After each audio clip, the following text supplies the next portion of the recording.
do you know how your team members would describe the culture of your team? And do you know how even to design a team culture? What to be on the lookout for and how to ensure that the team that you're building and leading develops a healthy and strong culture.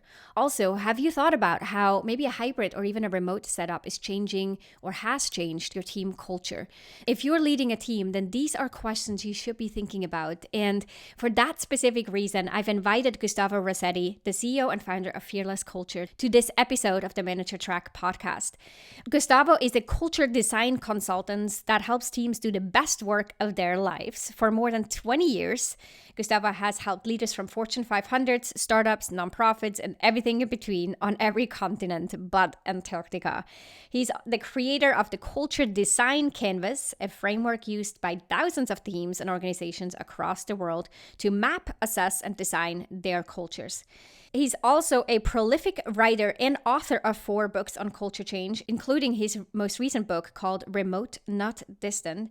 And Gustavo's insights have been featured in the New York Times, Psychology Today, Forbes, BBC, and Fortune, among others. As you can tell, he is a great person to talk to about culture, and so I'm thrilled to have him on and to share very tactical insights and tips for leaders across the ranks to implement and go do today. If culture seems like a very vague, intangible word and you feel like, don't really know what to do with that, then let us prove you otherwise. Gustavo is sharing very tactical tips, frameworks, and steps you can take and implement right after you finish listening to this episode. So let's get into it. Here is Gustavo. Here's the question. How do you successfully transition into your first official leadership role, build the confidence and competence to lead your team successfully, and establish yourself as a respected and trusted leader across the organization? That's the question, and this show provides the answers. Welcome to the Manager Track podcast. I'm your host, Ramona Shaw, and I'm on a mission to create workplaces where work is not seen as a source of stress and dread, but as a source of contribution, connection, and fulfillment. And this transition starts with developing a new generation of leaders who know how to lead so everyone wins and grows. In this show, you learn how to think, communicate, and act as the confident and competent leader you know you can be. Gustavo, it's so great to have you on the Manager Track podcast. Thank you for joining us today. My pleasure, Ramona. I'm looking forward to talking to you and also share our conversation with your audience. Thank you. Yeah, same here. This is really interesting because as we were just talking off the record, I was saying, culture in itself, I do a lot of work around leadership, and a bit of this is about team culture, but culture in itself is such a big word and encompasses so many different things. I would even say people have very different definitions of what even a culture, a corporate culture is and isn't. But before we dive into all of that and get really tactical in how people and leaders specifically can create team cultures, tell us a little bit about your background and what you currently do and the focus of your work and what got you here. Fantastic. Yeah, basically, I self-define as a culture designer. So I run a firm called Fearless Culture. I'm the CEO, and with my team, we help teams and organizations design more intentionally their culture, try to understand what's the current culture, what are the gaps, and what they want to take their culture moving forward.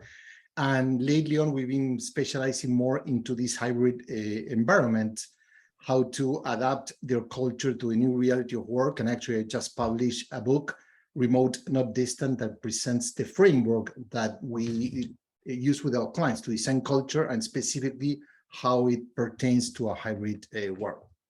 Sweet. Yeah, this definitely work that we all need and things we need to consider these days. So we'll talk a little bit about the hybrid work as well later in the conversation. But as we're thinking about culture, and love the word, I'm a culture designer. So cool. What are some of the tangible things? Let's I assume that you go into an organization and you speak with someone who's leading a team and you're asking them specific questions.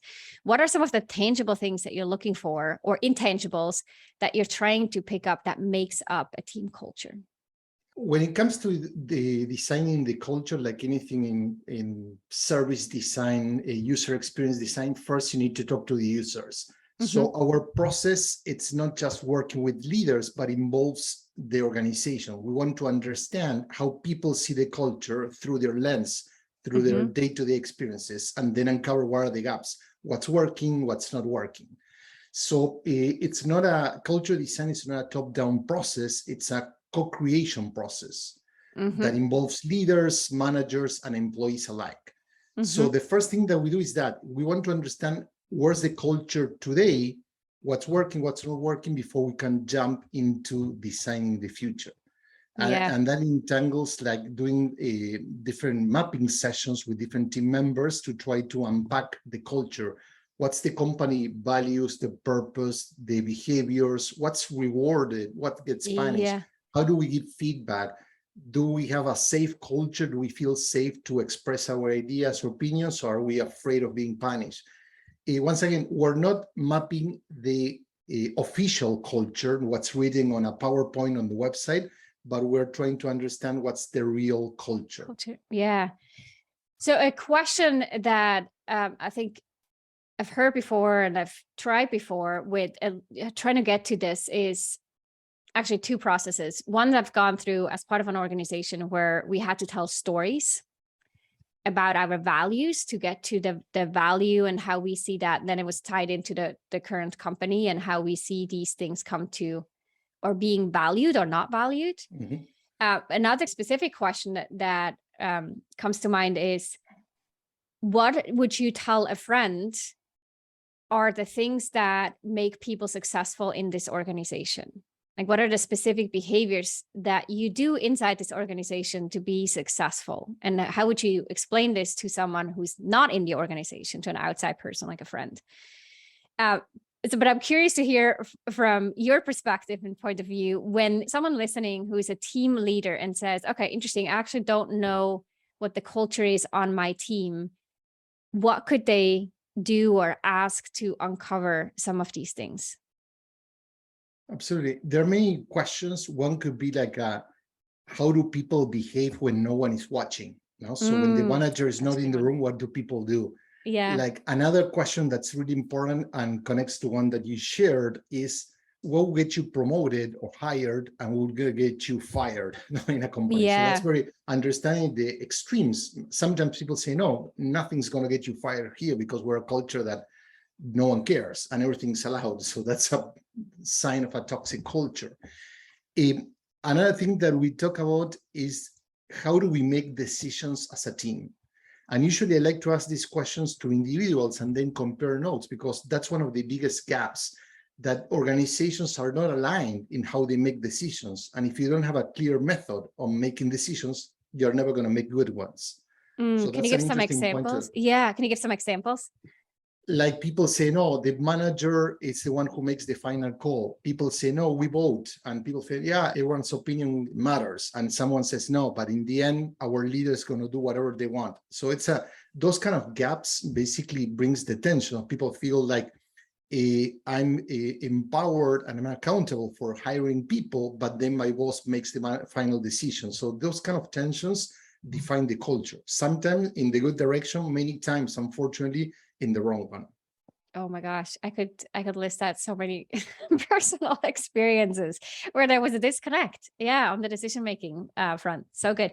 When you go in, I get that people are probably a lot more open and transparent, share with you what they really feel, because you're an outside person and somewhat objective consultant coming in working on culture. But if a leader does that, what does this look like? How can a leader explore this with their team members and actually get to the truth? Yeah, I think that first of all, the leader needs to model vulnerability so people can feel open. So I think that there are many ways to tackle that. I remember an example in which, when Steve Jobs became the CEO at Pixar, he liked, usually he liked to do town halls and share his vision and blah, blah. And at the end of all of his impressive talks, he asked people, hey, any questions, any feedback? And the only thing he heard was crickets. No one was talking. So at some point he realized he needed to change the approach, and he started asking, what's working at Pixar, what's not working? By opening the conversation, he gave people the opportunity to acknowledge that he knew that some things weren't perfect, so let's share. But also by asking what's working, it also helps people see that it's not black or white. Every company has good things and bad things. Let's address both. and unpack both. So I think that was an interesting thing. Another question I practice with leaders is asking their teams, what would you ask the next leader? Now, let's say tomorrow I leave the company, what would you ask the new CEO, the new team leader to do? What would the first thing you want them to fix? So it's another way to remove them from the equation, because people don't want to talk about the issues because they feel that leaders, and actually many times they take things personal. So the leader needs to remove themselves from the equation and say, hey, what would you do? Like another question I ask people when I meet them for the first time, if you're giving all the freedom and authority in the company, what's the most important thing that you would like to fix or change? No? So those things get people thinking into the issues that are bothering every day. Google, for example, now the CEO send a questionnaire to employees and they ask them, what's getting in the way? What's the bump that's getting in the way that you would like us to, as leaders, to remove from you? So that's part of culture. It's not intentional. Sometimes there are speed bumps that we need to let go, remove, so the team can move in the right direction and move faster. The question that comes up for me here is, I guess it's up to the team to decide, do they want to do this on an anonymous basis with a survey, or if they are actually having conversations one-on-one or in a group setting, or is there a best practice to this? Great question. I think the best practice is to train and teach people to address issues as a team. Of course, in certain companies, anonymous things still work. But the point is, when you ask someone to be anonymous, first you encourage people to focus on the negative, because I'm not going to be accountable for what I say, I can throw all the issues, not to use that, not to swear. And also, you are reinforcing the notion that a team is not safe. Now, when I say, oh, this is going to be anonymous, the message that we're sending, this team is not safe. So we need to train people to start speaking up, and it takes time. So a first approach could be that the team addresses the issues, and then they collect the 3 or 4 most important topics and they share with the manager. So it's not necessarily anonymous, because each of the team members were able to talk to each other, but then in front of the team, he or she doesn't know who said what. We use a tool that's called the Uncover the Stinky Fish. And basically, it's an interesting metaphor, because the issues that we don't talk about, they start to rot, they start to smell, and then they contaminate everything that around, no? Milk, butter, eggs, etc. So it's a nice way to tell people that the early that you address issue, the easier it becomes, but also it's not going to be such a problem.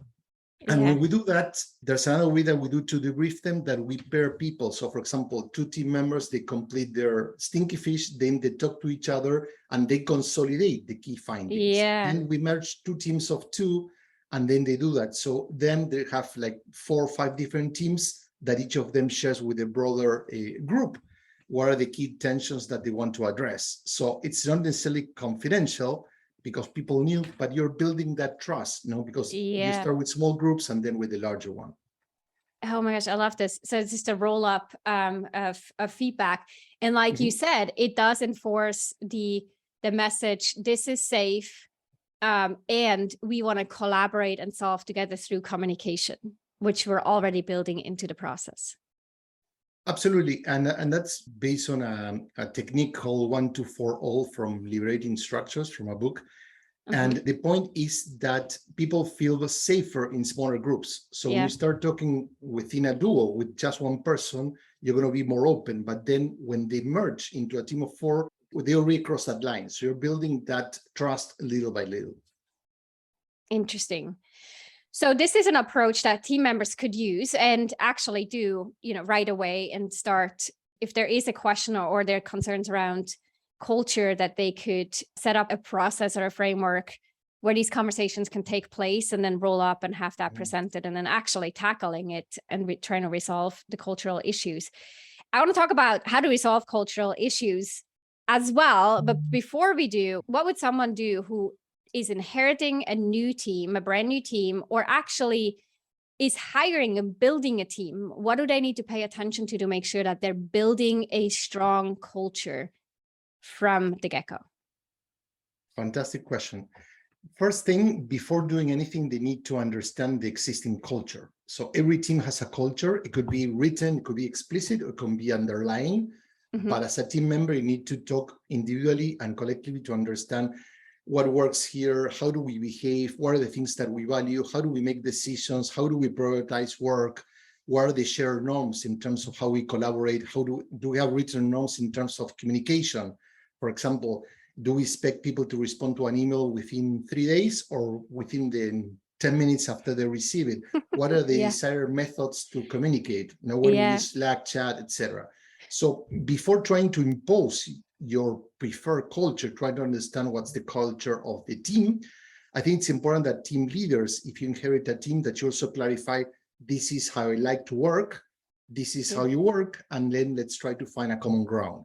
If you try to impose your way of working, people are going to resist, but you shouldn't also take the existing culture for granted because you're put in charge of the team to evolve it. I always like to talk about culture evolution rather than change. Change feels from the past is gone, it's a new thing versus how can we evolve? What are the things that the team is doing that I want to keep? What are the things that we want to remove? What are the things that we want to improve? Yeah. Okay, so are you saying if I hired a person and then in a month or two, I'm going to hire my second person, and so slowly I'm building my team, even though we don't yet have an existing team of 5, right, where there is an existing team culture, but every person that's slowly joining or gradually joining over time, they're bringing their own norms to the workplace or to my team, and there from the beginning, there are some unwritten rules there that I need to start exploring early on with my first direct report. Did Absolutely. I get that right? Yeah. Yes, and the sooner the better. The point is like, for example, in startups, many don't care what culture is going to happen, whatever. It depends on the founders or the team member. But then when they start growing and they bring people from other organizations, maybe people from corporate, what happens is those people try to impose what worked for them in a different scenario into the new team. And that's where they create a culture clash, that everyone wants to do things differently. And that's where the team goes south. So it's important to clarify what's the expected behaviors, how we make decisions, how we give feedback, how we build psychological safety. And of course, when you bring new people, you might improve. Maybe they bring some practices that are going to be better for the team and we can adapt those, but we don't want the new member to try to impose their way of thinking. Yeah, so good. I actually just read a book, The Hard Things About Hard Things by Ben Horowitz, and he talks about a situation where he had to clarify whether or not his company is using foul language, right? Whether it was okay to curse. And he said, like, I was the main offender, but it started pop up as it being an issue. But the issue was that, yes, he was doing it, and then they were hiring, like you said, from competing companies where cursing was okay. And some people, though, didn't like that. And it was unclear of whether or not it was okay and whether he would stand for, he as the CEO would stand for it or willing to be making an adjustment. And he decided that ultimately, no, it's okay for us to curse or use foul language because that's sort of the culture. And if we were to restrict that, it would be an issue with hiring from competing companies. And that's sort of the culture that we live in. So he decided, yes, we're going to allow it unless it's not harming anyone. Yeah, exactly. For as long as it's not hurtful or harmful to anyone else. And he said that once he clarified this, the whole thing became a non-issue because what he made a point and said, this is okay. And so everyone just rallied around. It's like, okay, now this is okay, as long as it's clarified and became a social norm. Whether people liked it or not, the point he made was not talking about it and not clarifying what is okay or not okay created all the talk and all the frustrations on the team. But once it was clarified and it was written down, no, we tolerate this with these, conditions, it was a done deal, which I thought was very interesting. And it goes back to this importance of having these social norms and writing them down and evolving them as you grow and expand as a team. Yeah, you have to codify your culture. So using your example, when you codify it, you might say, hey, it's okay to curse, but of course it's not okay. You're okay to curse to express your emotions. No, you're saying you don't like something, whatever, you're having a bad day, but probably it's not okay if you're attacking someone or harming one of your team members. No, you're insulting them. But then when you clarify, you stop that gossiping, that infight between the people that think that it's okay and people that think that's not okay. And probably some people might decide, you know what, I don't want to work in a company where cursing is everyday norm, and they leave. but then your culture becomes more clearer rather than try to please everyone.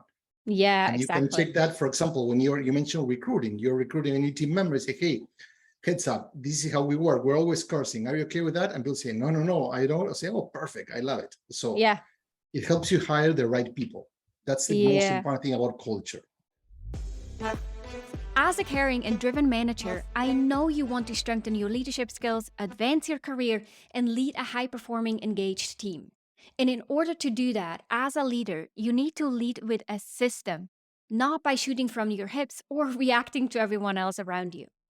To do so, you need to first learn what should go into a leadership system, and second, develop your own. Now, the good news is that I teach you one must-have part in your leadership system in a concise, actionable, and yet comprehensive course focused on running successful one-on-one meetings with your direct reports. It includes over 67 minutes of tactical leadership training, plus a set of resources to make this as easy and immediately applicable for you as possible. You can either watch the video lessons or listen to it through a private podcast feed on your phone. You can get your hands on this course, which I want every single manager to have, for a nominal $19 at ramonashaw.com/11. That's 2 times the number 1. You can check the show notes for the details or head on over to ramonashaw.com/11 to get started right now. Bring it back to something really tangible. And I do this in my programs. As part of the program, we talk about the social norms, because I think so much comes from the lack of understanding and clarity on what is expected. And co-creating these social norms where the implicit expectations are made explicit, and we're, like you said, codifying the culture, can prevent so many issues down the road. And like you said, even it feeds into the hiring process as well. So very tactical suggestion, sounds like, for every leader who's interested in designing the team culture is to have conversations around what are these norms in terms of email response, Slack response, right? Absences, what is okay and what is not okay, the language that we use, how do we run meetings? What are some other topics or themes that you would add here to the mix that leaders need to think about in terms of defining their norms or thinking about norms? We talk about feedback. Another thing that's important is priorities, establishing what's more important than what. Usually companies are facing conflicting tensions in terms of priorities, because on one hand we say, hey, we need to grow the business.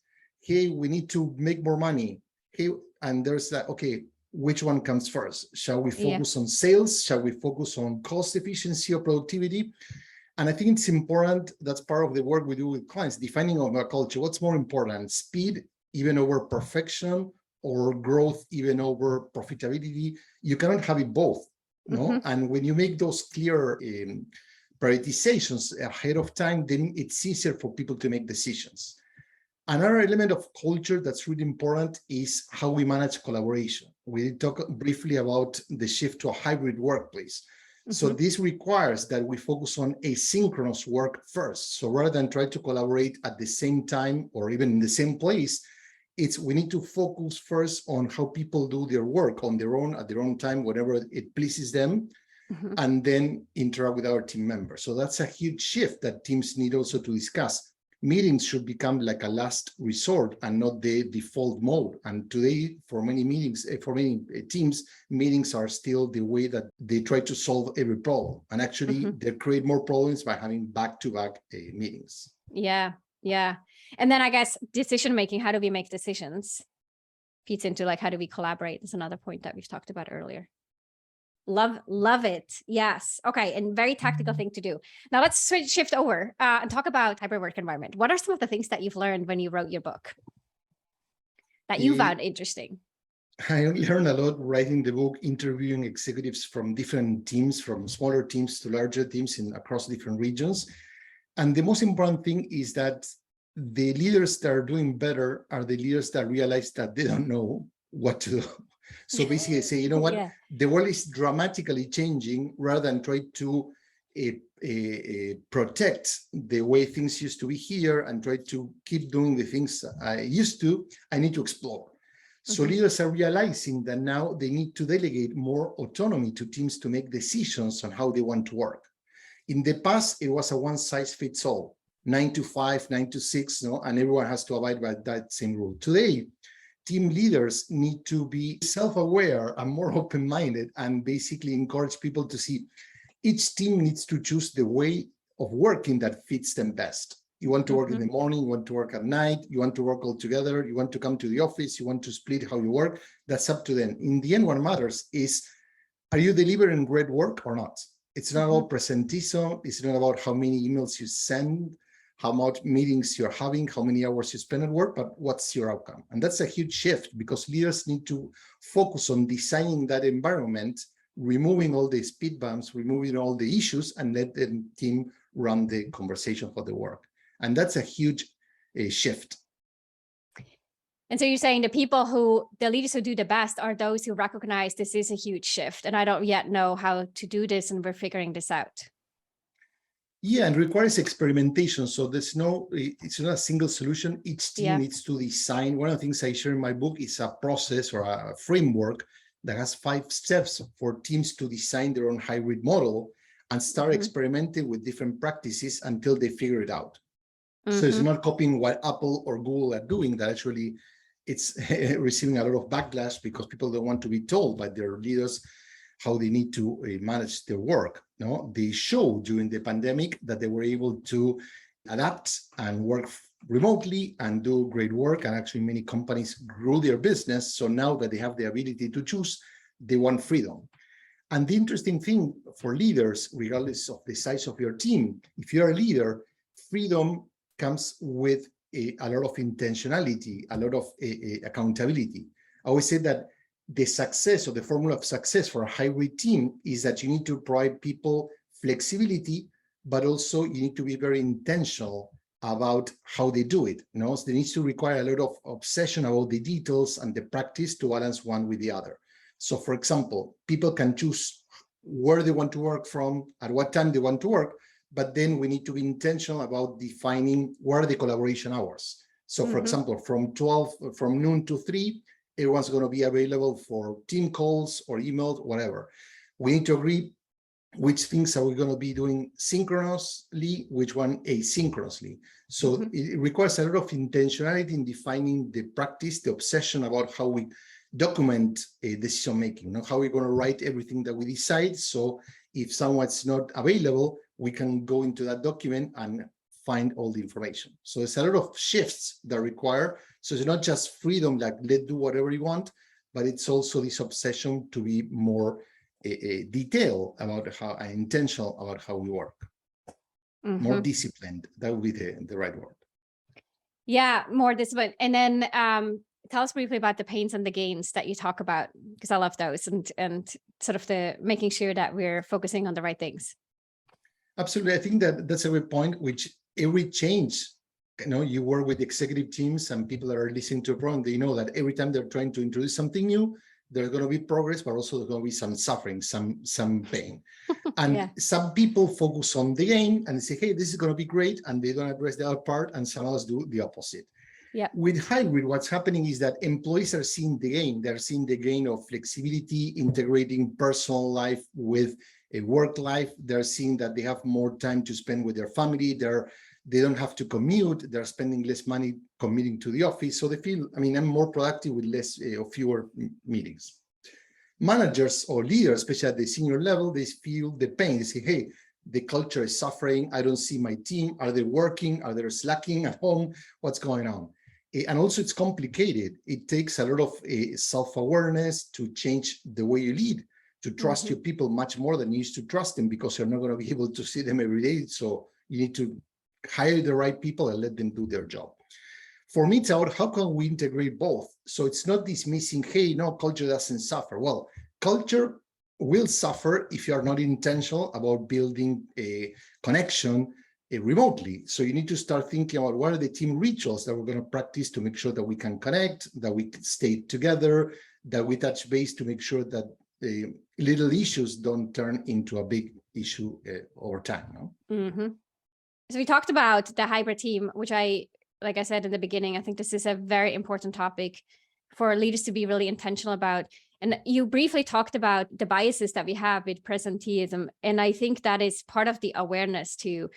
When leaders move into that or have now transitioned into a hybrid model or are working in a remote setup already, then there are the things such as how do we establish culture and what are the things to even understand the culture of the team and how can we codify this? And then how do we set rituals for connectivity and or connection? How do we address the pain points, but focus on the gains and have that mutual exchange, talk about it. But then also that awareness aspect, which I think is really important of, on one hand, this is going to be a whole series of experiments. I recently talked to someone who said it's even a seasonality, right? In the summer, I might have different preferences than in the winter. It's like, oh yeah, it's not that one approach will work for everyone all year round. These things will change.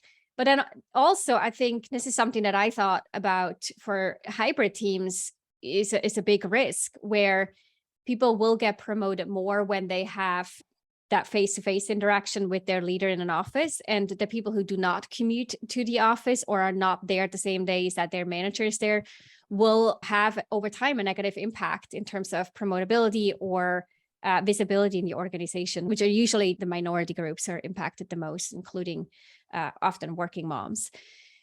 What would you say to that in terms of addressing that awareness or the biases for leaders and making sure that what they're building is a connected, but also a very inclusive and fair team environment?